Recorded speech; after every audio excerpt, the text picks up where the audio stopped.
There are ghost stories that you see, there are others that you feel, but the most dangerous ones are the ones you hear, because there are sounds that were never meant for human ears. And when someone listens to them in their entirety, something inside them changes forever. This story is real. It's documented, and the case was closed without any official explanation. It all begins in a remote, rural region of Scotland, near an old, abandoned military complex. There was an area that all the locals instinctively avoided, not because they saw apparitions, not because they heard disembodied voices, but because the silence there was completely unnatural. It was too clean, to perfect dot, as if something had devoured every sound, except for one. In 1979, a team of highly skilled sound engineers was dispatched to the location. Their mission was to investigate unexplained interference that was plaguing their radio equipment. As soon as they set up their gear, the recordings picked up a constant, low-frequency hum. It was almost imperceptible, a deep vibration just at the edge of hearing. It wasn't the wind. It wasn't distant machinery. And it certainly wasn't static. It was a pattern, a rhythmic, yet irregular pulse that didn't match any known natural phenomenon. The technicians, lacking a better term, simply called it the signal.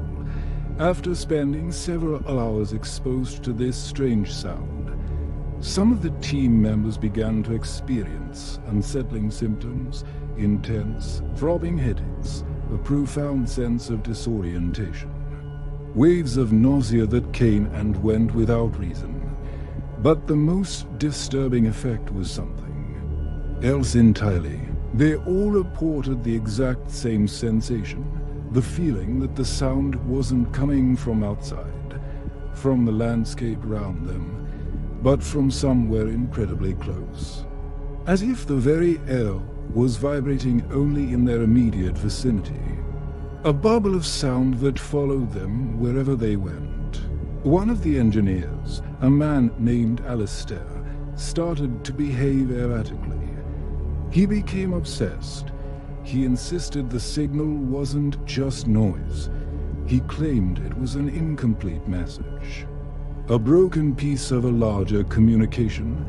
He became convinced that if the recording could be cleaned up, filtered just right, it could be understood. He began spending all his waking hours with headphones on, listening to the loop over and over and over. He barely ate. He didn't sleep until one day. He said something so chilling that it was logged in the official report. It is not for us, but someone left it open, against the strenuous recommendations of his superiors and colleagues. Alistair decided to filter the signal to its absolute purest form. He worked tirelessly, removing every layer of ambient noise, every hint of static, until he was left with a recording that was barely 34 seconds long. When he played it for the team for the first time, a heavy silence fell over the room, not because they were scared, but because they physically couldn't speak. The sound induced an immediate, crushing pressure in their chests, as if the air was being squeezed from their lungs, and underneath the primary hum, superimposed on the noise, there was something else. Not words, not music. It was an organic rhythm, irregular, deep, and far too similar to the sound of something breathing. The project was immediately and officially cancelled that very same day.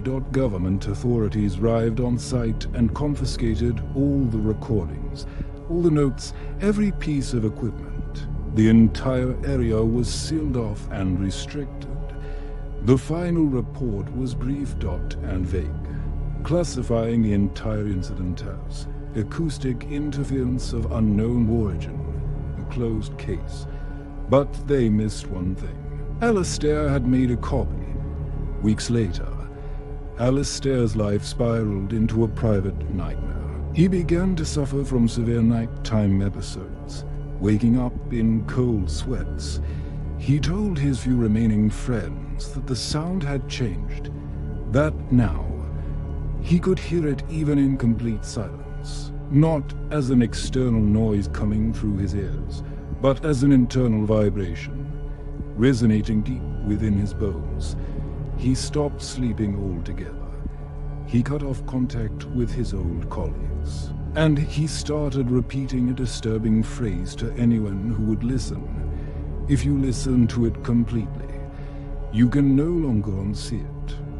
The final documented evidence in the case file is Alistair's death certificate. He was found deceased in his small apartment. The door was locked from the inside. There were no signs of violence. No drugs in his system. No suicide note.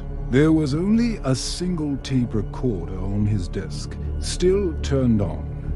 The tape inside was completely blank, except for the last few seconds. The forensic team noted a bizarre observation in their report.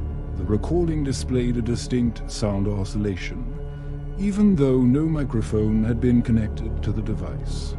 The sound hadn't come from the outside. Years later, long after the official files were buried, one of the original engineers finally broke his silence. He revealed that the signal, the original one from the Scottish field, is still active. It never disappeared. The authorities simply stopped looking for it, because they realized the problem was never about recording the sound. The problem was that once you listened to it, something on the other end seemed to learn from you. If this story unsettled you, that's not a coincidence.